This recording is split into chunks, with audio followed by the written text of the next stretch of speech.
بسم اللہ الرحمن الرحیم ان الحمد للہ نحمده ونستعینه ونستغفره من يهده اللہ فلا مضل له ومن يضلل فلا هادی له واشهد ان لا الہ الا اللہ وحدہ لا شریک له واشهد ان سیدنا ونبینا وحبیبنا وشفیعنا وطبیب قلوبنا وقرۃ اعیننا محمدًا عبدہ ورسولہ صلی اللہ تبارک و تعالی علیہ وعلی آلہ واصحابہ وازواجہ وذریتہ وبارک وسلم تسلیما کثیرا اما بعد فاعوذ باللہ من الشیطان الرجیم بسم اللہ الرحمن الرحیم یا ایہا الذین آمنوا ادخلوا فی السلم کافۃ ولا تتبعوا خطوات الشیطان سبحان ربک رب العزت عما یصفون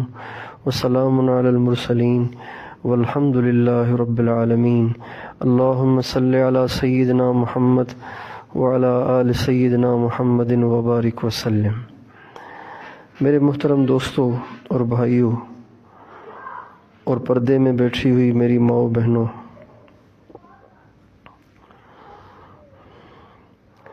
اللہ تعالیٰ نے انسان کو زندگی گزارنے کا ایک طریقہ عطا فرمایا ہے، ایک ڈھنگ عطا فرمایا ہے۔ اسی طریقے اور ڈھنگ کا نام اسلام ہے۔ اسلام کسی خاص عبادت کا نام نہیں ہے، کسی خاص رنگ اور روپ کا نام نہیں ہے، بلکہ اسلام ایک زندگی کا نام ہے۔ زندگی کیسے گزارنی ہے اس کا نام اسلام ہے۔ جیسے ایک بچہ مدرسے میں داخل ہوتا ہے تو اس کو اصول اور ضوابط بتائے جاتے ہیں کہ بیٹا آپ نے یہاں ایسے ٹائم گزارنا ہے، ان باتوں کا خیال کرنا ہے، ان باتوں سے بچنا ہے۔ اسی طرح جو بڑے بڑے کالجز ہیں، یونیورسٹیز ہیں، وہاں پر بھی کوئی ایڈمیشن لیتا ہے تو اس کو اصول اور ضوابط بتائے جاتے ہیں۔ تو اللہ تعالیٰ نے ہمیں دنیا میں بھیجا ہے تو دنیا میں بھیج کے ہمیں بتایا کہ دنیا میں رہ کے ایسے چلنا، ایسے چلو گے تو ہم تم سے خوش رہیں گے، راضی رہیں گے، اور اس کی خلاف ورزیاں کرو گے تو پریشانیاں اٹھاؤ گے۔ یہ اللہ تعالیٰ کا ایک نظام ہے، اللہ تعالیٰ کا ایک قانون ہے، بس اسی کا نام اسلام ہے۔ اور اپنی مرضی کی زندگی گزارنا، خواہش کی زندگی گزارنا، زمانے کو دیکھ کر چلنا، یہ اللہ کو بہت ناپسند ہے۔ اللہ تعالیٰ یہ چاہتے ہیں کہ میرا بندہ، بنایا بھی اس کو میں نے، کھاتا پیتا بھی سب کچھ میرا ہے، اور نعمتیں بھی میری استعمال کرتا ہے، اور سارا دن میرے امر سے عافیت سے گزارتا ہے، کرتا اپنی منمانیاں ہے۔ جب انسان اس طرح کرتا ہے تو اللہ تعالیٰ اس پہ پریشانیاں بھیجتے ہیں۔ اس وقت آپ دیکھیں ہر آدمی پریشان ہے۔ جس کے پاس پیسہ ہے وہ بھی پریشان ہے، جس کے پاس پیسہ نہیں ہے وہ بھی پریشان ہے، جس کے پاس روزگار نہیں ہے وہ پریشان ہے، سمجھ میں آتا ہے، جس کے پاس روزگار ہے وہ بھی پریشان ہے، اور جس کی شادی نہیں ہوئی وہ بھی پریشان ہے، سمجھ میں آتا ہے، لیکن جس کی ہو گئی ہے وہ بھی پریشان ہے، جس کو اولاد نہیں ہے وہ بھی پریشان ہے، سمجھ میں آتا ہے، لیکن جس کے اولاد ہے وہ بھی پریشان ہے۔ ہر آدمی پریشان ہے، ہر ایک کی پریشانی کی نوعیت الگ ہے، نوعیت الگ ہے، لیکن وجہ ایک ہی ہے۔ پریشانی کی وجہ ایک ہی ہے، نوعیت مختلف ہے، پریشانی کی وجہ ایک ہی ہے، اور وہ وجہ یہ ہے کہ آج اللہ نے اپنی نظر رحمت ہم سے پھیر لی ہے، ہمارے گناہوں کی وجہ سے، ہماری نافرمانیوں کی وجہ سے۔ جب اللہ تعالیٰ کسی پہ نظر رحمت فرماتا ہے، اللہ تعالیٰ اس کی زندگی میں سکون دے دیتا ہے، اس کو برکت دے دیتا ہے، اس کے دل میں سکون پیدا کر دیتا ہے۔ جب اللہ سکون دے دے تو پھر کچا اور پکا مکان برابر ہوتے ہیں۔ جب زندگی میں سکون ہو تو غربت اور امیری برابر ہوتے ہیں۔ جب زندگی میں سکون ہو تو صحت بیماری برابر ہو جاتے ہیں. جب زندگی میں سکون ہو تو جیب بھری ہوئی ہو یا خالی ہو، یہ دونوں باتیں برابر ہوتی ہیں. اور جب زندگی میں سکون نہ ہو تو کبھی کوئی مسئلہ، کبھی کوئی مسئلہ، کبھی کوئی ٹینشن، کبھی کوئی ٹینشن. ہم لوگ یہ سمجھتے ہیں کہ یہ پریشانی اس وجہ سے ہے، چنانچہ اس کو دور کر لیتے ہیں. اللہ کی شان ایک اور کھڑی رہتی ہے. اس کو دور کرتے ہیں، ایک اور کھڑی رہتی ہے. اس کو دور کرتے ہیں، ایک اور کھڑی رہتی ہے. یوں ہی زندگی پریشانیاں جھیلتے جھیلتے اور ان سے نمٹتے نمٹتے گزر جاتی ہے، اور ہم یہ سمجھ ہی نہیں پاتے کہ یہ پریشانیاں آ کہاں سے رہی ہیں. اس بات کا ایک مسلمان کو یقین ہونا چاہیے، ایک مسلمان کو اس بات پر ایمان ہونا چاہیے کہ ہر آنے والی پریشانی اللہ کی طرف سے آتی ہے. ہر پریشانی کس کی طرف سے آتی ہے؟ اللہ کی طرف سے آتی ہے. ایک آدمی نے ہمارے نبی سے کہا مل ایمان، یا رسول اللہ ایمان کیا ہے؟ آپ نے فرمایا ان تؤمن باللہ وملائکتہ وکتبہ ورسلہ والیوم الآخر والقدر خیرہ وشرہ من اللہ تعالی والبعث بعد الموت. ایمان یہ ہے کہ تو دل سے اللہ کو تسلیم کر، اس کے فرشتوں کو تسلیم کر، اس کی کتابوں کو سچا مان، اس کے سارے پیغمبروں کو سچا مان، آخرت کے دن کو سچا مان، اور اس بات پر یقین کر کہ اچھے حالات اور برے حالات سب اکیلے اللہ کی طرف سے آتے ہیں، کسی کی طرف سے نہیں آتے، اللہ کی طرف سے آتے ہیں. اور اللہ حالات کیوں خراب کرتے ہیں، پریشانیاں کیوں بھیجتے ہیں؟ انسان خود بگڑ جاتا ہے، اس لیے حالات خراب ہو جاتے ہیں. پریشانیوں کا تعلق غربت کے ساتھ نہیں ہے، پریشانیوں کا تعلق ان پڑھ ہونے کے ساتھ، غیر تعلیم یافتہ ہونے کے ساتھ نہیں ہے. پریشانیوں کا تعلق ملک کے حکمرانوں کے ظالم ہونے کے ساتھ نہیں ہے، بلکہ پریشانیوں کا تعلق میرے آپ کے اعمال کے ساتھ ہے. ہمارے نبی کا ارشاد ہے اعمالکم عمالکم، جیسے تمہارے اعمال ہوں گے اللہ ویسے تمہارے حکمران لائے گا. تو بنیادی چیز اعمال ہوئے، اعمال کی وجہ سے حکومتیں بنتی ہیں، اعمال کی وجہ سے خوشیاں آتی ہیں، اعمال کی وجہ سے غم آتے ہیں، اعمال کی وجہ سے پریشانیاں کھڑی ہوتی ہیں، اعمال کی وجہ سے مصیبتیں آتی ہیں. اگر انسان اپنے اعمال ٹھیک کر لے تو سارے کام ٹھیک ہو سکتے ہیں. اور اعمال ٹھیک کرنے میں جو بنیادی چیز ہے وہ ہے انسان کا دل. اعمال تو کرتا ہے سارے جسم سے، آنکھ سے دیکھتا ہے، یہ عمل ہے، اچھا بھی دیکھ سکتا ہے، برا بھی دیکھ سکتا ہے. بیت اللہ کو دیکھے تو اجر ہے، ماں کو دیکھے تو اجر ہے، باپ کو دیکھے تو اجر ہے، عالم دین کو دیکھے تو اجر ہے، قرآن کو دیکھے تو اجر ہے. یہ سارے عبادت کے کام ہیں. ہمارے نبی کا ارشاد ہے جو اپنے ماں باپ کو محبت کی نگاہ سے دیکھتا ہے اللہ تعالیٰ اس کو مقبول حج اور عمرے کا ثواب دیتا ہے. کتنا آسان ہے. آج بچوں کے پاس ماں باپ کو محبت بھری نگاہوں سے دیکھنے کا ہی ٹائم نہیں ہے، اور ماں باپ اچھے ہی نہیں لگتے اس لیے کہ وہ ٹوکتے ٹاکتے رہتے ہیں. بچے چاہتے ہیں کہ ہم آزاد ہوں، ہمیں کوئی کہنے والا ہی کچھ نہ ہو. ایک شخص نے ہمارے نبی سے کہا یا رسول اللہ میرا جہاد میں جانے کو دل کرتا ہے.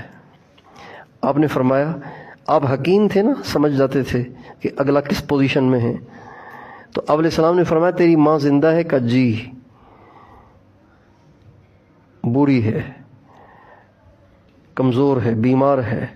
آپ علیہ السلام نے فرمایا الزم رجلیہا، اس کے پاؤں سے چمٹ کے رہنا، فثمہ الجنہ، تیری جنت وہیں ہے. اس کے پاؤں سے چمٹ کے رہنا، تیری جنت وہیں ہے.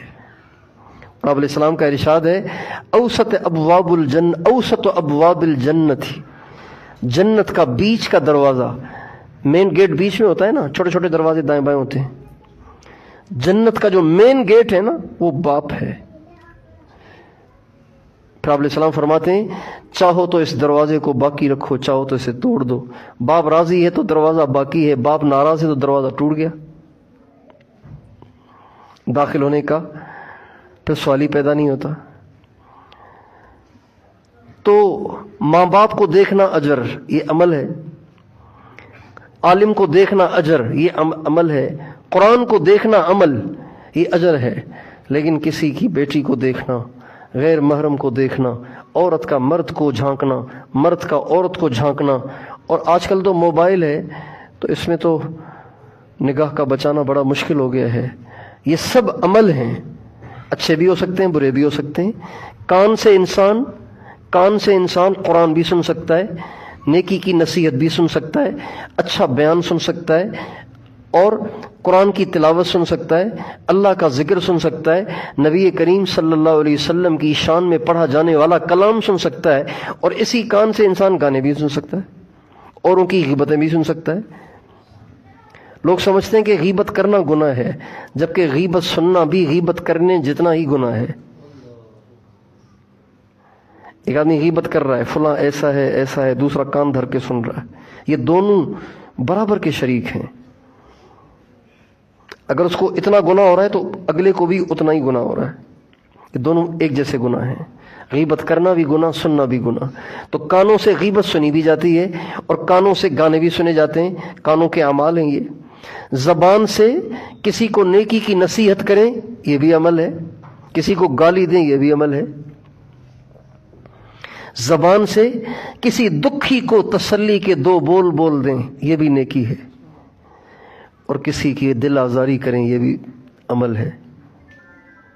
زبان سے سارے کام ہوتے ہیں، زبان سے اچھے کام بھی ہو سکتے ہیں، زبان سے برے کام بھی ہوتے ہیں۔ ہمارے نبی کا ارشاد ہے کہ انسان بعض دفعہ نیکی کر رہا ہوتا ہے اور اتنی نیکیاں کرتا ہے کہ قریب ہوتا ہے کہ اب جا کے جنت میں پہنچے، قریب ہے کہ اب جنتیوں میں اس کا نام آ جائے، صرف ایک بالشت کا فاصلہ رہ جاتا ہے، چھوٹی سی بھی کوئی نیکی کرے گا تو جنت والا بن جائے گا، لیکن اس کی زبان سے کوئی ایسا بول نکل جاتا ہے، اللہ تعالیٰ اس کی ساری نیکیوں کو رائے گاں فرماتے ہیں اور اس کو جہنمیوں کی فہرست میں ڈال دیتے ہیں۔ اور بعض دفعہ انسان برائیاں کر رہا ہوتا ہے، برائیاں کرتے کرتے جہنم کے قریب جا پہنچتا ہے، لیکن اس کی زبان سے کوئی ایسا اچھا بول نکل جاتا ہے کہ جس کی وجہ سے اللہ تعالیٰ اس کی پچھلی ساری تلافی کر دیتا ہے اور اس کو جنتیوں میں شمار کر دیتا ہے۔ زبان سے اچھے بول بھی نکلتے ہیں، برے بول بھی نکلتے ہیں۔ اچھا عجیب بات سنیے، ہمارے نبی کا ارشاد ہے کہ جو سود ہے نا، سود، پیسے پر پیسہ لینا، پیسے پر پیسہ لینا، اس کو سود کہتے ہیں۔ یہ جو سود ہے اس کے بہت سے درجات ہیں، بہت سے درجات ہیں۔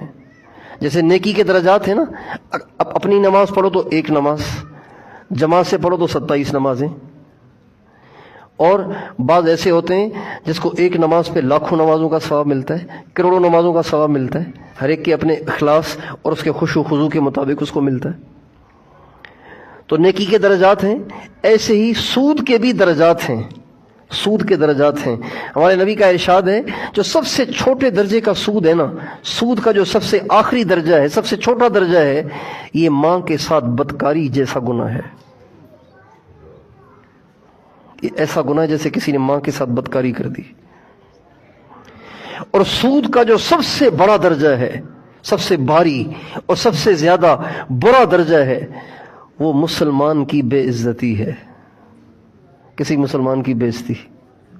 لوگوں کے سامنے کسی کو ایسا بول دیا، بیچارے کی عزت ہی خراب کر دی، لوگوں کے سامنے کسی کی بے عزتی کر دی، کسی کی پگڑی اتار دی، کسی کو برا بھلا کہہ دیا، کسی کو ڈانٹ دیا، کسی کو ذلیل کر دیا۔ جیسے ہمارے گھروں میں خاوند اپنی بیویوں کو اپنی ماؤں کے سامنے ذلیل کرتے ہیں، یہ بے عزت کرنا۔ ہمیشہ کسی کو اپنی بیوی کو سمجھانا ہو تو تنہائی میں سمجھانا چاہیے، اپنی ماں کے سامنے، اپنی بہنوں کے سامنے نہیں سمجھانا چاہیے، اس لیے کہ ہمیشہ ساس اور نندیں اپنی بھابھی اور بہو کی بے عزتی کے انتظار میں رہتی ہیں، لہذا جب ان کی بے عزتی ہوتی ہے وہ خوش ہوتی ہیں، اور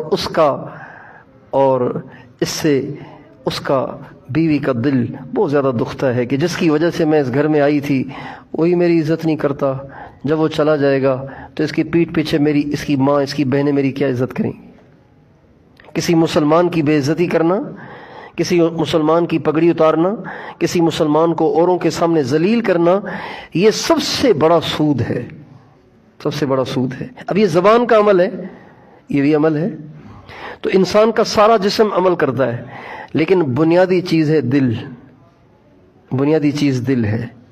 دل ٹھیک ہوگا تو ان سارے اعضاء سے اچھے عمل نکلیں گے، دل خراب ہوگا تو ان سارے اعضاء سے غلط عمل نکلتے رہیں گے۔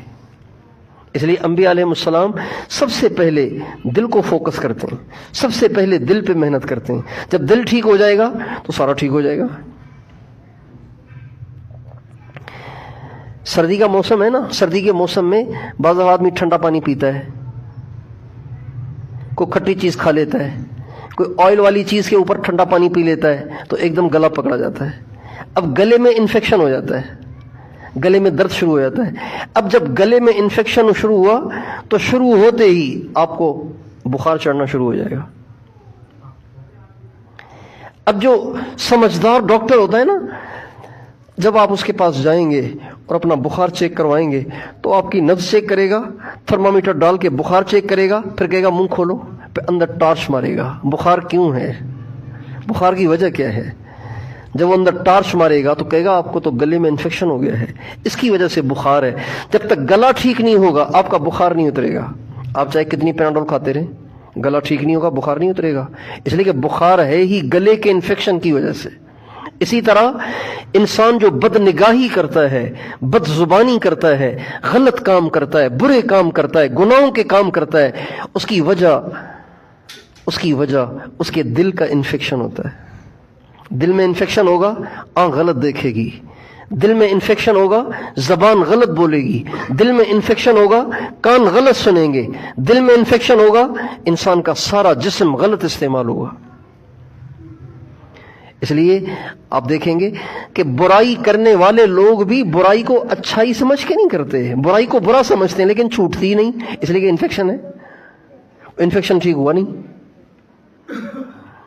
اس لیے دل کا انفیکشن ٹھیک ہونا یہ ضروری ہے۔ اور دل کا انفیکشن کیا ہے؟ دل کا انفیکشن دل کا دنیا کو چاہنا ہے، اللہ کے علاوہ کسی اور کو چاہنا ہے، دنیا کو چاہنا ہے، پیسے کو چاہنا ہے، دنیا میں عزت اور شہرت کو چاہنا ہے، اور دنیا کے انسانوں پہ بھروسہ اور دنیا کے انسانوں پر یقین ہے، اللہ کے علاوہ اوروں پہ یقین ہے۔ یہ دل کا انفیکشن ہے۔ جب یہ انفیکشن ہو جائے تو پھر آنکھ بے قابو رہتی ہے، زبان بھی بے قابو رہتی ہے، انسان کا سارا وجود بے قابو رہتا ہے۔ وہ غلط نہیں کرنا چاہتا لیکن پھر بھی اسے غلط ہوتا رہتا ہے۔ اس لیے انبیاء علیہ السلام نے سب سے پہلے انسانوں کے دلوں پہ محنت کی۔ آپ دیکھیے ہمارے نبی کو اللہ نے بھیجا دنیا میں نبوت دے کر، اس کے بعد 23 برس آپ اس دنیا میں رہے، 23 برس عربی کیلنڈر کے لحاظ سے، اردو انگریزی کیلنڈر کے لحاظ سے آپ دنیا میں 21 برس رہے، 21 برس۔ اگر جنوری اور دسمبر کا حساب لگائیں گے تو ہمارے نبی کی عمر ہے 61 سال، اور محرم اور ذی الحج کا حساب لگائیں گے تو ہمارے نبی کی عمر ہے 63 سال۔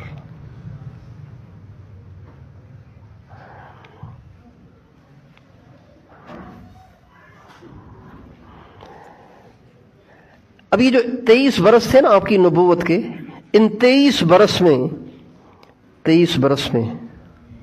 ان 23 برس میں 10 برس تو صرف ایک ہی دعوت دی گئی ہے، لا الہ الا اللہ، اللہ کے سوا کوئی مقصد نہیں، اللہ کے سوا کوئی منزل نہیں، اللہ کے سوا کوئی معبود نہیں، اللہ کے سوا کوئی محبوب نہیں، اللہ کے سوا کوئی دل لگانے کے قابل نہیں، اللہ کے سوا کوئی امیدیں لگانے کے قابل نہیں، اللہ کے سوا کوئی یقین کرنے کے قابل نہیں، اللہ کے سوا کوئی مشکل کشا نہیں، اللہ کے سوا کوئی حاجت روا نہیں۔ عزت بھی اس کے ہاتھ میں، ذلت بھی اس کے ہاتھ میں، زندگی بھی اس کے ہاتھ میں، موت بھی اس کے ہاتھ میں ہے، ملک دیتا بھی وہ ہے، چھینتا بھی وہ ہے، جو کچھ ہوا اور ہو رہا ہے اور ہوگا یہ سب کچھ اکیلے اللہ کے ہاتھ میں۔ یہ ہے 10 برس ہمارے نبی کی دعوت، 10 برس کوئی نماز نہیں، کوئی روزہ نہیں، کوئی جہاد نہیں، کوئی صدقہ خیرات نہیں، زکوٰۃ نہیں، حج نہیں، کچھ نہیں، قربانی نہیں، صرف لا الہ الا اللہ، لا الہ، کوئی نہیں میرے دل میں، میرا دل خالی ہے، میں نے اپنے دل میں کسی کو بٹھایا ہی نہیں، جو تھے ان کو نکال دیا ہے، الا اللہ، میرے دل میں صرف ایک ہے اور وہ ہے اللہ۔ اب وہ دل میں آ گیا، اب اللہ نے کہا نماز شروع کر دو، نماز شروع کر دی، روزے رکھو، روزے شروع کر دیے، زکات دو، زکات شروع کر دی، قربانی کرو، قربانی شروع کر دی، حج کرو، حج کرنا شروع کر دیا، جہاد کرو، جہاد کرنا شروع کر دیا، سارے کام کرنا شروع کر دیے۔ عورتیں پردے میں آ جاؤ، ایک دم عورتیں پردے میں، شراب حرام، ایک دم شراب چھوڑ دی۔ جب شراب کی حرمت کا حکم آیا تو عرب جو تھے نا، عرب وہ شراب کے دل دادا تھے، ان کی گھٹیوں میں تھی شراب۔ جیسے پٹھان نسوار کے شوقین ہوتے ہیں نا، اللہ ماشاء اللہ کوئی ڈھونڈنے سے ملے گا ایسا پٹھان جو نسوار نہ لیتا ہو۔ اس سے زیادہ عرب، اس سے زیادہ عرب شراب کے عادی تھے۔ چلے نسوار تو بری چیز ہے، جیسے چائے، پاکستانی چائے چھوڑ دے، مشکل کام ہے۔ ایک جگہ ہمارا جانا ہوا تو انہوں نے چائے کی پیشکش کی، میں نے کہا میں چائے نہیں پیتا ہوں۔ کہا اچھا کب سے چھوڑی ہے؟ میں نے کہا 30-32 سال ہو گئے۔ تو اس کو یقین ہی نہ آئے، چائے کیسے چھوٹ سکتی ہے؟ 32 سال میں چائے پی نہیں آپ نے، عجیب بات ہے۔ میں نے کہا میرے شیخ نہیں پیتے تھے، میں نہیں پیتا اس وجہ سے۔ پاکستانی چائے چھوڑ دے، خاص طور پہ پٹھان چائے چھوڑ دے، عرب قہوہ چھوڑ دے۔ عرب قہوہ، طواف کے دوران بھی قہوہ پیتے ہیں، حضور کے روزے پہ بیٹھ کے بھی قہوہ پیتے ہیں، اتنے عادی ہیں قہوے کے۔ تو یہ چیزیں ایسی ہیں جو طبیعت کا حصہ بن گئی ہیں، اب یہ چھوٹ جائیں مشکل ہے اور اس میں بڑا ٹائم چاہیے۔ لیکن حضور اکرم صلی اللہ علیہ وسلم نے جب قرآن کی آیتیں اتری جس میں شراب کی حرمت تھی، اور ایک صحابی سے فرمایا مدینے میں اونچی جگہ کھڑے ہو کر اس آیت کی تلاوت کرو تاکہ ہر گھر میں یہ آواز جائے۔ جو ہی یہ آواز کانوں میں پڑی تو اس وقت بھی شراب کی محفلیں سجی ہوئی تھیں، جن کے منہ میں تھی انہوں نے کلی کر دی، اندر نہیں نکلا۔ بوتلیں توڑ دیں، مٹکے توڑ دیے، مشکیزیں پھاڑ دیے،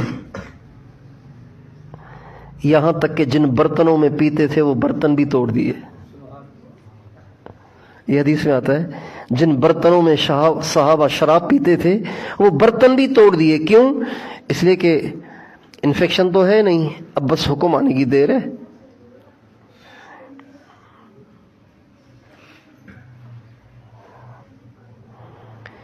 اللہ کی محبت سے ایسا دل بھرا ہوا تھا کہ اللہ کے نام کی نسبت سے جو حکم آیا، مشکل سے مشکل حکم ان کے لیے پورا کرنا آسان ہو گیا تھا۔ ہر تمنا دل سے رخصت ہو گئی، اب تو آ جا، اب تو خلوت ہو گئی، یہ ان کے دل کی گویا صدا بن گئی تھی، یہ گویا ان کے دل کا حال بن گیا تھا کہ اب تو کوئی خواہش رہی نہیں، اب تو بس یہی خواہش ہے کہ اللہ راضی ہو جائے۔ اللہ اس میں راضی ہے کہ شراب چھوڑ دو، چھوڑ دیں گے۔ ساری دنیا میں جتنی برائیاں ہیں یہ دل کی خرابی کا نتیجہ ہیں، اور دل کے سدھار کا علاج نبی کریم صلی اللہ علیہ وسلم نے جو بتایا ہے ان میں سے ایک ہے اللہ کا ذکر کثرت سے کرنا۔ جب آدمی اللہ کا ذکر کثرت سے کرتا ہے نا تو اس کے دل کے اندر جو بگاڑ ہوتا ہے، جو اس کے دل کے اندر انفیکشن ہوتا ہے وہ ٹھیک ہو جاتا ہے، اس کا دل تندرست ہو جاتا ہے۔ اور دوسرا علاج ہمارے نبی نے قرآن مجید کی تلاوت کو بتایا، اور تیسرا علاج ہمارے نبی نے دل کی صحت کے لیے اور دل کے سدھار کے لیے، دل کی تندرستی کے لیے ہمارے نبی نے جو تیسرا علاج بتایا وہ یہ بتایا کہ موت کو کثرت سے یاد کیا جائے۔ انسان کو چاہیے کہ ہمیشہ موت کو یاد رکھے، ہر وقت آنکھوں کے سامنے اپنے آپ کو کفن میں لپٹا ہوا تصور کرے۔ ایک وقت آئے گا کہ میں بھی کفن میں لپٹا ہوا چارپائی پہ لیٹا ہوا ہوں گا۔ وہ دن سب پہ آنا ہے۔ کیوں جی کیا خیال ہے؟ وہ دن آنا ہے کہ نہیں آنا؟ وہ دن آنا ہے۔ اجل نے نہ کسرا ہی چھوڑا نہ دارا، اسی سے سکندر صفات بہارا، ہر ایک لے کے کیا کیا نہ حسرت سے دھارا، پڑا رہ گیا سب یوں ہی ٹھاٹھ سارا، جگہ جی لگانے کی دنیا نہیں ہے، یہ عبرت کی جا ہے تماشا نہیں ہے۔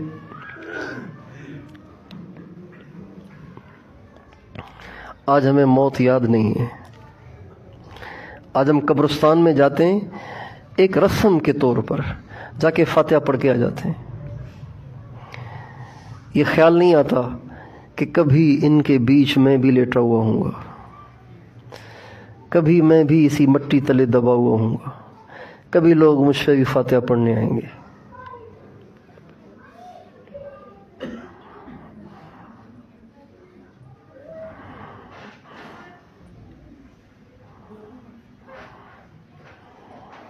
ایک شاعر کہتے ہیں، میں ایک قبرستان میں چل رہا تھا،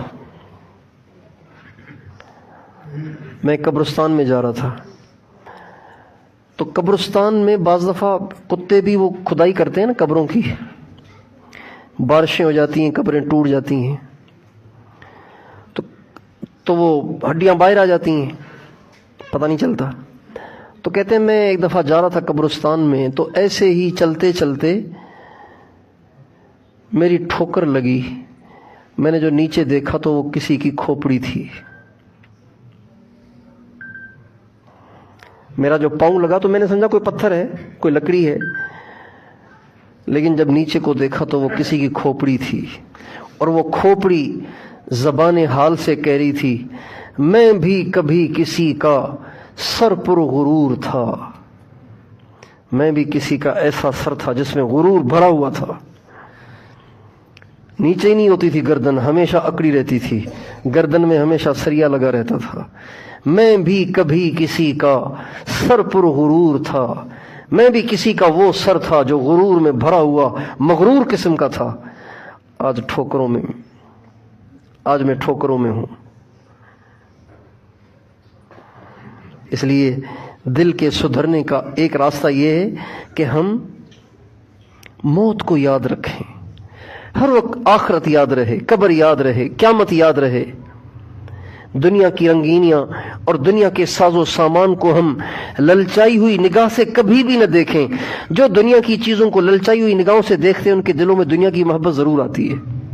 بعض لوگوں کی عادت ہوتی ہے، لینا وینا کچھ نہیں ہوتا، بازار سے گزر کے کپڑے کی دکان پہ پہلے دیکھ رہے ہوتے ہیں، عورتیں خاص طور پہ دیکھ رہی ہوتی ہیں، ڈیزائن دیکھ رہی ہوتی ہیں، پھر ایسے ہی ریٹ پوچھ لیں گی۔ نوجوان گزرے گا موبائل کی دکان سے تو سارے ماڈل دیکھے گا، ایسے ہی خریدنا نہیں ہوگا، ایسے ہی ریٹ پوچھ لے گا۔ کسی کو گاڑی کا شوق ہوتا ہے، ہر گزرنے والی گاڑی کو دیکھتا ہے، کون سا ماڈل ہے، کون سی کمپنی ہے، کون سی گاڑی ہے، مرگلا ہے، الٹس ہے، یا کورے ہے، یا الٹو ہے، یا سوزوکی ہے، یا کرولا ہے، کون سی ہے، ہر گاڑی کو دیکھتے رہتے ہیں، یار یہ ویسے نیا ماڈل آیا، یہ بڑا اچھا ہے۔ ایسے لوگوں کے دلوں میں دنیا کی محبت ضرور آ جاتی ہے۔ عورتوں کو ہر ملنے والی عورت کے کپڑے اور اس کے زیور پہ ضرور نظر پڑتی ہے، چوڑیاں کیسی پہنی ہوئی ہیں، کنگن کیسے پہنے ہوئے ہیں، ناک میں جو ہیرا ڈالا ہوا ہے وہ کیسا ہے، ہر چیز کو چیک کرتی ہیں۔ اس سے دنیا کی محبت دل میں پیدا ہوتی ہے۔ ہمارے نبی کو اللہ تعالیٰ فرماتے ہیں وَلَا تَمُدَّنَّ عَيْنَيْكَ إِلَىٰ مَا مَتَّعْنَا بِهِ أَزْوَاجًا مِّنْهُمْ زَهْرَةَ الْحَيَاةِ الدُّنْيَا لِنَفْتِنَهُمْ فِيهِ وَرِزْقُ رَبِّكَ خَيْرٌ وَأَبْقَىٰ۔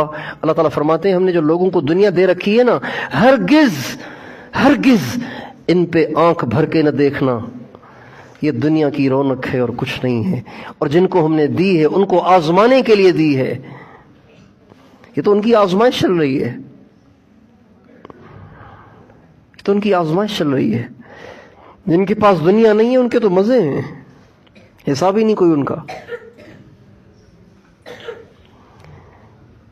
دنیا کی برائی کے لیے اتنا ہی کافی ہے کہ اس کے حرام میں عذاب ہے اور اس کے حلال میں حساب ہے۔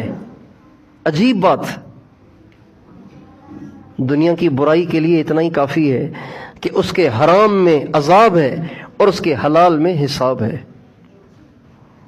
آپ کو حساب دینا پڑے گا، کہاں خرچ کیا، کہاں سے کمایا، کیوں جمع کر کے رکھا ہوا تھا، فلاں آیا تھا اس کو کیوں نہیں دیا، تمہارے پڑوس میں یہ تھا، تمہارے زمانے میں یہ تھا، غزہ میں مسلمان شہید ہو رہے تھے، تم پیسے جمع کر رہے تھے، تم نے ان کی کوئی امداد نہیں کی، حساب ہوگا۔ اور جس کے پاس تھا ہی نہیں وہ کہے گا یا اللہ تھا ہی نہیں، کچھ کیا کروں، اس سے کوئی حساب ہی نہیں ہوگا۔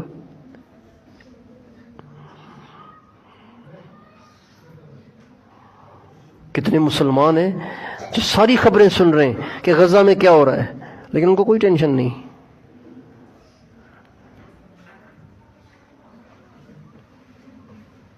حالانکہ جب امت مسلمہ پریشان ہو، امت مسلمہ پہ حالات ہوں، تو ساری امت مسلمہ کی ذمہ داری بنتی ہے کہ اپنی جان سے، اپنے مال سے ان کی امداد کریں۔ یہ ان کی ذمہ داری بنتی ہے، یہ ان کا فرض بنتا ہے۔ نہ کرنے والے گناہگار بن جاتے ہیں۔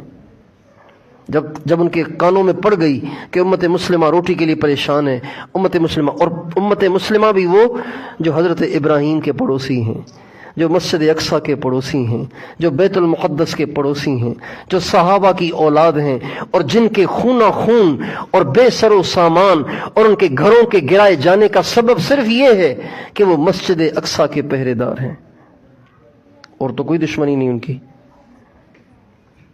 کوئی سیاسی لڑائی تو ہے نہیں، لڑائی ساری مسجد اقصیٰ کی ہے۔ یہود گرانا چاہتے ہیں، مسلمان بچانا چاہتے ہیں۔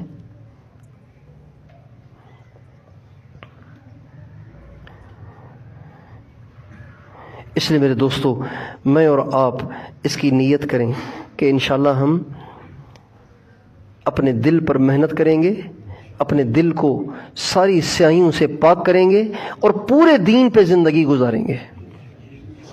پورے دین کا مطلب یہ ہے، یہ نہیں کہ صرف نمازیں پڑھیں گے، یا صرف داڑھی رکھیں گے، یا صرف سر پہ ٹوپی رکھیں گے، یا عورتیں صرف نماز پڑھیں گی، یا عورتیں صرف پردہ کریں گی۔ نہیں، سر سے لے کے پاؤں تک، صبح سے لے کے رات تک، رات سے لے کے صبح تک، 24 گھنٹے کا ہر لمحہ ہمارا ایسے گزرے جیسے اللہ کو پسند ہے۔ ہم بولیں بھی اللہ کی رضا کے مطابق، ہم دیکھیں بھی اللہ کی رضا کے مطابق، ہم کمائیں بھی اللہ کی رضا کے مطابق، ہم کھائیں بھی اللہ کی رضا کے مطابق، ہم پہنیں بھی اللہ کی رضا کے مطابق، ہماری خوشیاں غمیاں اللہ کی رضا اور اس کے حکم کے مطابق ہوں۔ اس کا نام ہے دین۔ جب مسلمان یہ والی زندگی اپنائیں گے، اللہ تعالیٰ ان کو دنیا میں، جنت میں تو جنت دیں گے، لیکن اللہ ان کو دنیا میں بھی خوشیاں عطا فرمائیں گے۔ اللہ تعالیٰ کا وعدہ ہے۔ اللہ تعالیٰ اپنے کلام میں قسم کھا کے فرماتے ہیں کہ جو لوگ ایسی زندگی گزارتے ہیں ہم ان کو ضرور بضرور پاکیزہ زندگی دے دیتے ہیں۔ تو میں بھی نیت کرتا ہوں، آپ بھی نیت کر لیں، انشاءاللہ اب ہم پورے دین پر چلنے کی کوشش کریں گے، اپنے نبی کے سارے طریقوں کو اپنائیں گے، اپنے اللہ کے سارے احکام کو سینے سے لگائیں گے، کبھی اللہ کی نافرمانی نہیں کریں گے، کوئی ایسا کام نہیں کریں گے جس سے اللہ ناراض ہوتا ہے۔ جب بھی ہم اللہ کو ناراض کرنے والا کام کریں گے، کرتے ہی پریشانی تیار رہے گی، کھڑی رہے گی، بے سکونی آئے گی، بے چینی آئے گی، کوئی مسئلہ کھڑا ہو جائے گا۔ ایک بزرگ تھے، گھوڑے پہ چڑھنے لگے تو گھوڑا بدکنے لگا،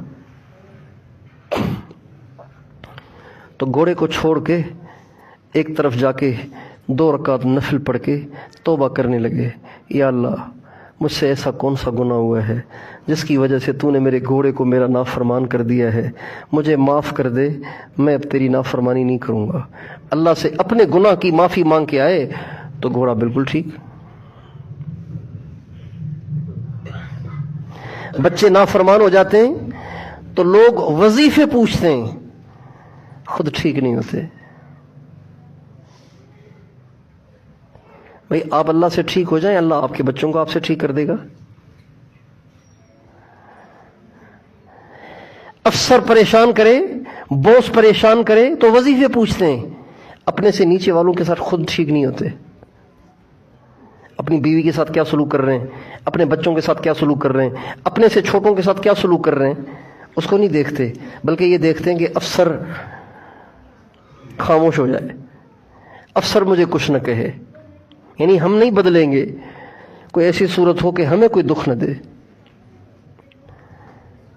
اس لیے میرے دوستو، ہم اپنی پوری زندگی اللہ کی نافرمانی سے بچائیں گے، اللہ تعالی ہمیں پریشانیوں سے اور مسائل سے اور مصیبتوں سے بچائیں گے انشاءاللہ، گناہوں سے۔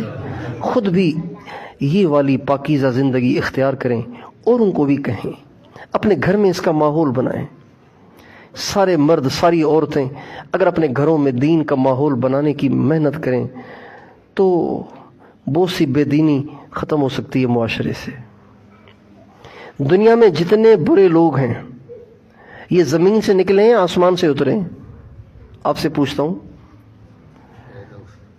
یہ کسی گھر کی پیداوار ہے نا، آخر کسی ماں کے جنے ہوئے ہیں نا، کسی باپ کی اولاد ہے نا، آسمان سے تو نہیں آئے نا، زمین سے نکلے ہیں۔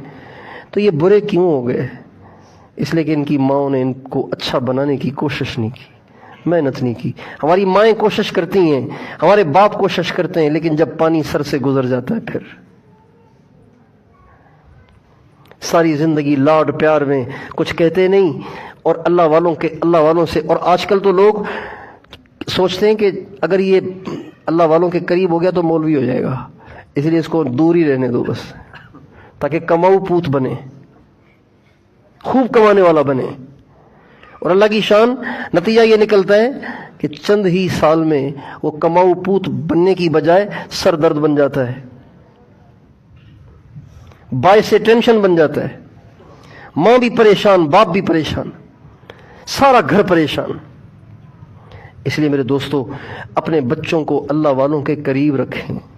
صحابہ کے زمانے میں جب کوئی بچہ پیدا ہوتا تو صحابہ اسے آپ علیہ السلام کی خدمت میں پیش کرتے تھے، یا رسول اللہ اس کے لیے برکت کی دعا کریں۔ آپ علیہ السلام اپنے مبارک منہ سے لعاب نکال کے اس بچے کے منہ میں ڈالتے تھے، کھجور چبا کے اس کے تالو کو چپکاتے تھے۔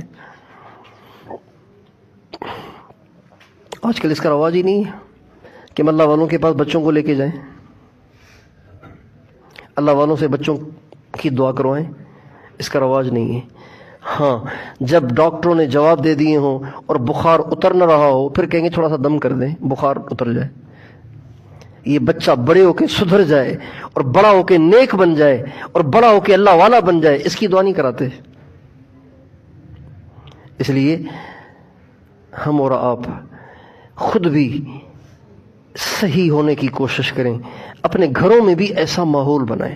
عورتیں اپنے گھروں میں کوئی اللہ کی نافرمانی نہ ہونے دیں، مرد اپنے گھروں میں کوئی اللہ کی نافرمانی نہ ہونے دیں۔ خصوصاً نماز کا اہتمام ہر گھر میں ایسا ہو کہ بچوں کا ذہن بنے کہ یار جب اذان ہوتی ہے تو امی تو کسی کی بھی نہیں ہے، اذان ہو جاتا ہے ابو تو کسی کی بھی نہیں سنتے، ایسے جیسے گونگے بہرے ہو جاتے ہیں۔ اذان سنی اور گئے مسجد، اذان ہوئی اور امی سیدھی مصلی پہ۔ یہ ماحول ہونا چاہیے۔ جب یہ ماحول بچے دیکھیں گے تو یہ بچے تہجد گزار اور اللہ والے بنیں گے کہ نہیں بنیں گے؟ جب بچے دیکھیں گے کہ اذان ہو رہی ہے اور امی واٹس ایپ پہ لگی ہوئی ہیں، اذان ہو رہی ہے اور ابو ٹی وی دیکھ رہے ہیں، تو پھر بچے بھی تو ایسے ہی پیدا ہوں گے۔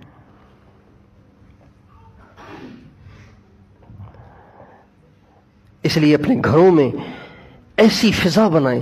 جو لوگ خود اچھے نہیں ہونا چاہتے، اب ان کے بچے ہو گئے ہیں، ان کو چاہیے کہ اپنی ذات کی خاطر نہ صحیح، بچوں ہی کی خاطر صحیح ہو جائیں۔ جیسے ایک ان پڑھ باپ یہ تو سوچتا ہے نا کہ بھئی میں تو زندگی گزار دی ان پڑھ ہونے میں، چلو میرے بچے ہی کچھ پڑھ لیں۔ چاہتے ہیں کہ نہیں چاہتے؟ بالکل اسی طرح خود نہ سدھرے تو بھئی کم از کم اب بچوں کی خاطر ہی سدھر جائیں، اس لیے کہ بچے دیکھ کے پھر سدھرتے ہیں، بچے سن کے نہیں سدھرتے۔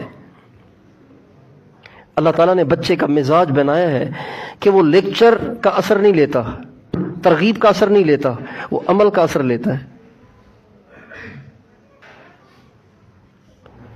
بچہ سمجھانے کا اثر کم لیتا ہے، اور عمل کا اثر زیادہ لیتا ہے.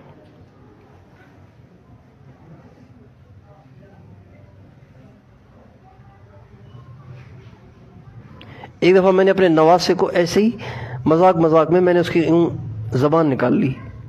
اس نے باقاعدہ اس کو اپنا معمول بنا لیا. میں سوچ میں گیا یہ بڑی غلطی ہو گئی مجھ سے، یہ اب کیسے چھوڑاؤں اسے.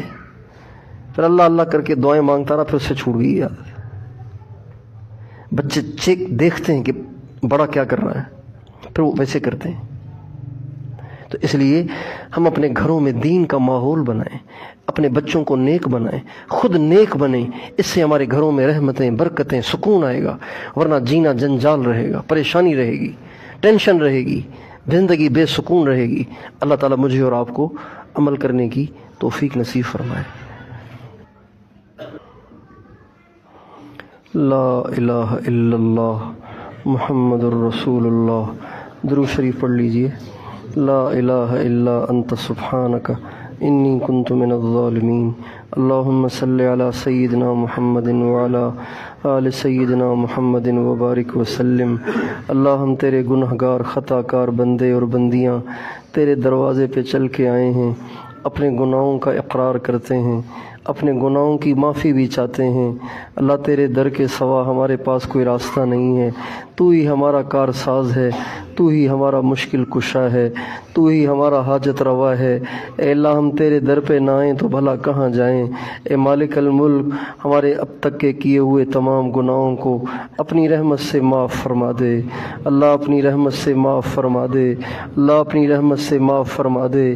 اے اللہ اگر آپ نے معافی نہ دی اور اسی حال میں ہم دنیا سے چلے گئے، اے اللہ ہمیں جہنم میں جانا پڑے گا. اے اللہ ہمیں جہنم میں ڈالنے سے آپ کے ملک میں کوئی اضافہ تو نہیں ہوگا. اے اللہ اپنی رحمت سے معاف کر دے. اے اللہ اپنی رحمت سے معاف کر دے. اے اللہ اپنی رحمت سے معاف کر دے. اے اللہ اگر آپ نے معافی نہ دی اور ہم دوزخ میں گئے، تیرے نبی کو بڑا دکھ ہوگا. اے اللہ تیرے نبی کو بڑی تکلیف ہوگی. اے اللہ وہ تو دنیا سے جاتے جاتے بھی ہمارے لیے دعائیں کرتے کرتے گئے. اے مالک الملک، جب ان کے امتی، ان کے کلمہ گو دوزخ میں گھسیٹ کے ڈالے جا رہے ہوں گے، اے اللہ ان کے دل پہ کیا بیتے گی. اے اللہ اے اللہ ہم قابل رحم نہ سہی، اپنے محبوب کی خوشی کی خاطر ہمیں معاف کر دے. اے اللہ ہمیں معاف کر دے. اے اللہ ہم اس قابل نہیں ہیں کہ ہمیں معافی دی جائے، ہم اس قابل نہیں ہیں کہ ہمارے گناہوں کو دھویا جائے. اے اللہ ہم نے بڑے گناہ کیے ہیں، ہم نے تیری کروڑوں نعمتیں استعمال کی ہیں. اے اللہ اس سے زیادہ گناہ کیے ہیں. ہماری زندگی کا کوئی لمحہ گناہوں سے خالی نہیں ہے. اے اللہ ہمارے گزشتہ دنوں اور راتوں میں سے کوئی دن کوئی رات گناہوں سے خالی نہیں ہے. اے اللہ ہمارے گناہ تو گنتیوں سے بھی زیادہ ہیں. اے اللہ ہم تو کر کے بھول گئے ہیں، تجھے تو سب یاد ہیں، تیرے فرشتوں نے سب لکھے ہیں. اے اللہ لیکن ان گناہوں سے تجھے کوئی نقصان نہیں ہوا. اے اللہ تجھے کوئی نقصان نہیں ہوا. اے اللہ تیرے نبی دعا مانگا کرتے تھے، یا من لا تضرہ الذنوب ولا تنقصہ المغفرہ. اے وہ ذات جس کو ہمارے گناہوں سے کوئی نقصان نہیں اور ہمیں معاف کر دینے سے اس کے خزانوں میں کوئی کمی نہ ہوگی. اے اللہ جن باتوں سے تجھے نقصان نہیں وہ گناہ ہمیں معاف کر دے. اے اللہ جن باتوں سے تیرے خزانے میں کمی نہ آئے گی، اے اللہ وہ رحمت اور مغفرت ہمیں عطا کر دے. اے اللہ ہمیں عطا کر دے. اے اللہ ہمیں عطا کر دے. اے اللہ ہم بھی کیا کریں، ہمیں ماحول ہی کچھ ایسا ملا ہے، چاروں طرف بے دینی ہی بے دینی. اے اللہ ہم نے جب آنکھ کھولی تو ہماری ماں بیٹی کا برقع پہلے ہی اترا ہوا تھا. اے اللہ ہم نے جب آنکھ کھولی ہماری ماں کا اے اللہ ہماری ماں کا دوپٹہ پہلے ہی سرکا ہوا تھا. اے اللہ ہم نے جب آنکھ کھولی تو ہر طرف میوزک ہی میوزک تھا. اے اللہ ہر طرف بے حیائی ہی بے حیائی تھی.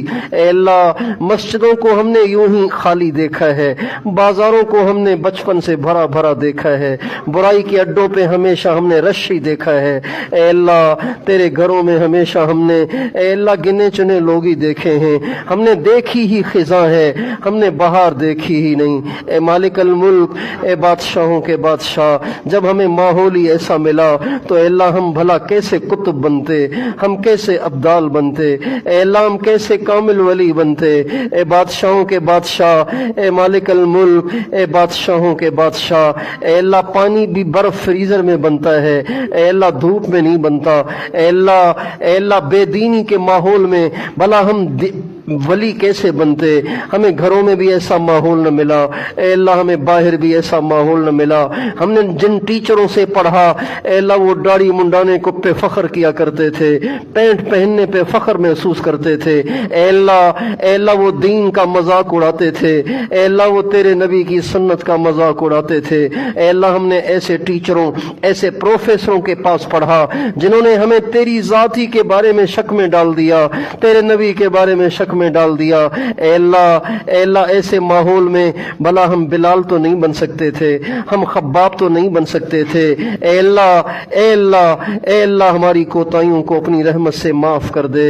ہم نے تیرے نبی کو نہیں دیکھا، تیرے نبی کے صحابہ کو نہیں دیکھا، اے اللہ تیرے نبی کے صحابہ نے چاند کو دو ٹکڑے ہوتے دیکھا، اے اللہ تیرے نبی کے مبارک پوروں سے پانی کے آبشار پھوٹتے دیکھے، پانی کے چشمے پھوٹتے دیکھے، اے اللہ پتھروں کو درود و سلام پڑھتے سنا، درختوں کو کلمہ پڑھتے سنا، بھیڑیوں کو تیرے نبی کے قدموں میں گرتے دیکھا، اے اللہ پرندوں کو تیرے نبی سے باتیں کرتے دیکھا، اے اللہ کیا کیا معجزے دیکھے تیرے نبی کے صحابہ نے۔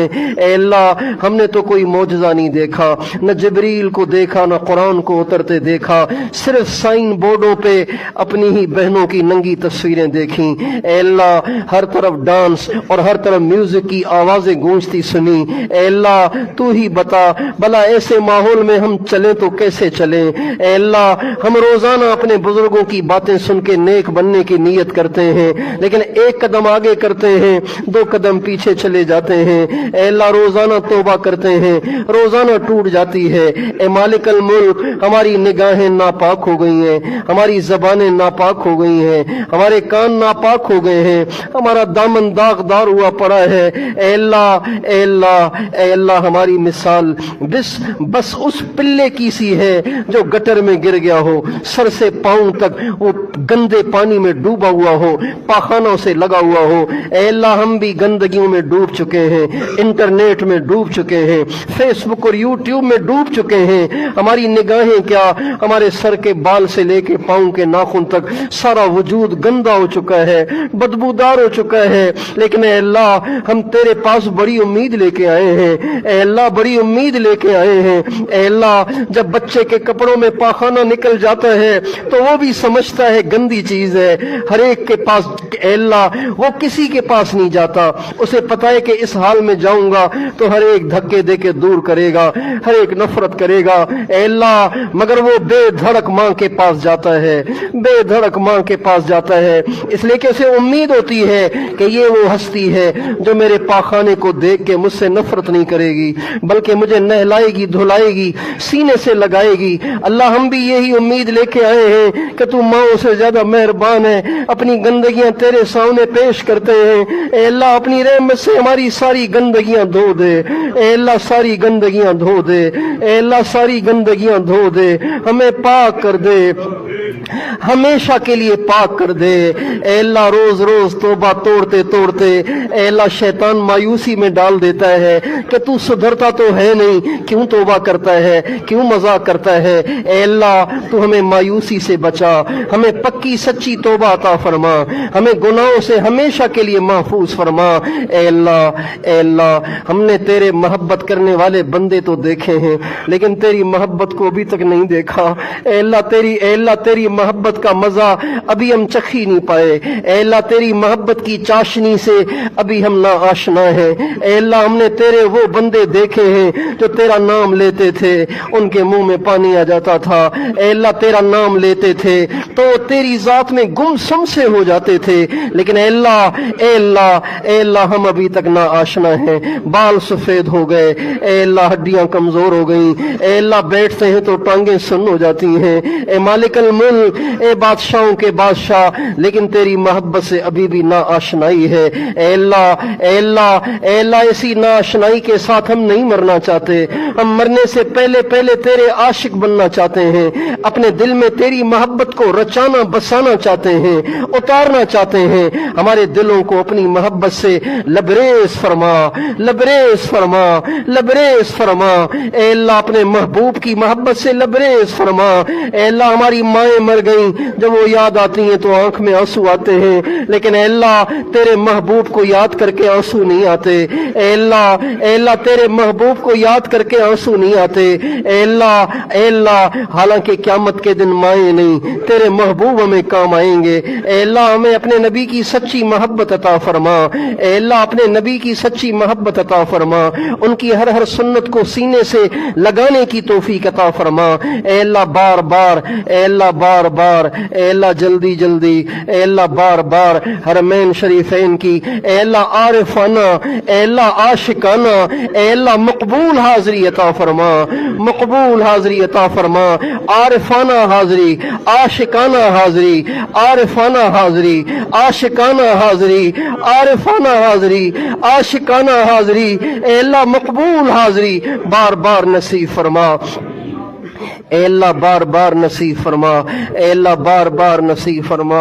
اے اللہ ہم اس لائق نہیں ہیں، اے اللہ ہم اس لائق نہیں ہیں، لیکن اے اللہ تیرے کرم پہ نظر رکھ کے کہتے ہیں جب ہم مریں، اے اللہ جب ہم مریں تو ہمیں جنت البقیع کی مٹی میں دبایا جائے، دنیا کی کسی مٹی میں دبنے کی خواہش نہیں ہے۔ اے اللہ اماں فاطمہ کے قدموں میں، اماں عائشہ کے قدموں میں اے اللہ دفن ہونے کی خواہش ہے۔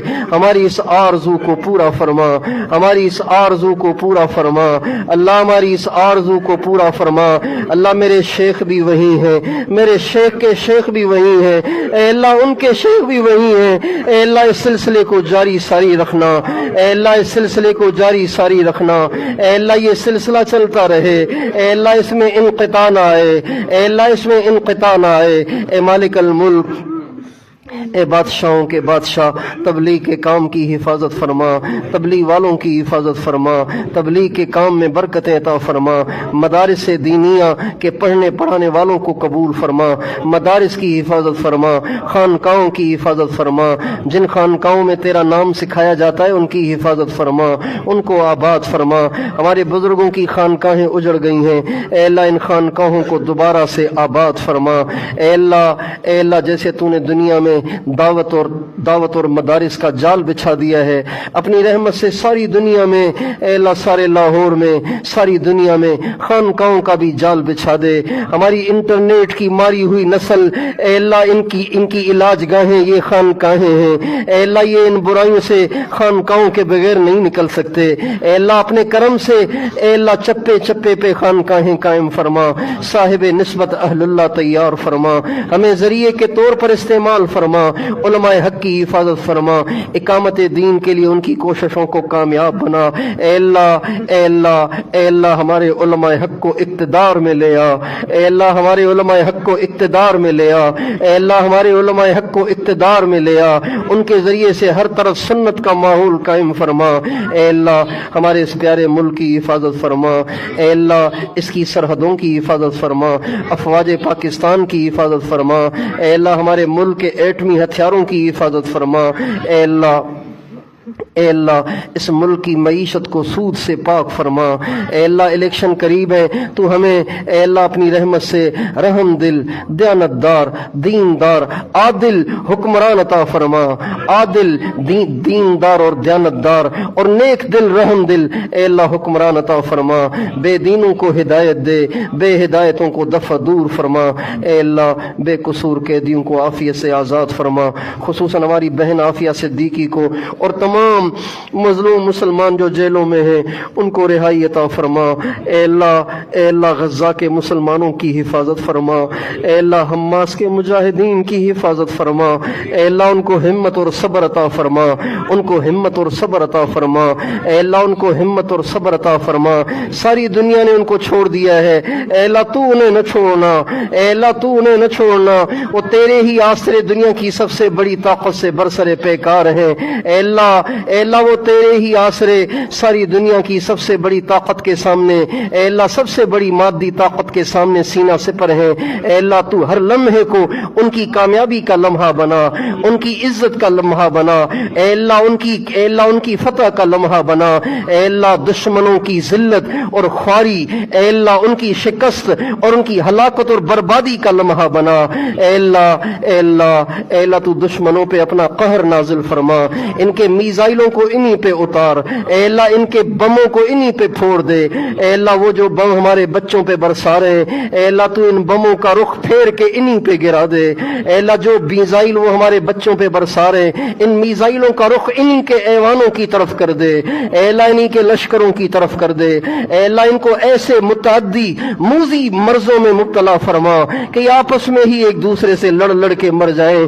اے اللہ امت مسلمہ ان کے شر سے بچ جائے۔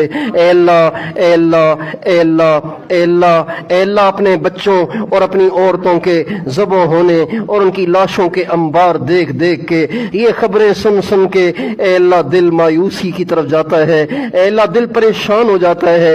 اے اللہ آخر کب اسلام کی شان و شوکت آئے گی؟ اے مالک الملک تو ان سارے خبیثوں کو برباد کر کے ہمارے دلوں کو ٹھنڈا فرما، ہمیں حوصلہ عطا فرما، ہمیں حوصلہ عطا فرما۔ اے اللہ ہماری حوصلہ افزائی فرما۔ اے اللہ بیماروں کو صحت دے دے، مقروضوں کے قرضے اتار دے، بے گھروں کو گھر دے دے، جن بچے بچیوں کے رشتے نہیں ہو رہے ان کے خیر والے رشتے کرا دے، بے اولادوں کو نیک صالح اولاد دے دے، جن کی اولادیں بگڑ گئیں ان کو نیک صالح بنا، ہمارے بچوں کو قرآن پاک کا پکا حافظ بنا، عالم ربانی بنا، متقیوں کا امام بنا۔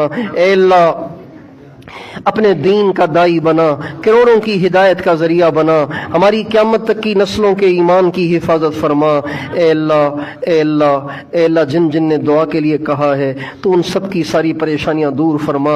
اے اللہ ایک نوجوان احتشام ہے، اپنی رحمت سے اس کو ہدایت عطا فرما، اس کو ہدایت عطا فرما، اس کو ہدایت عطا فرما۔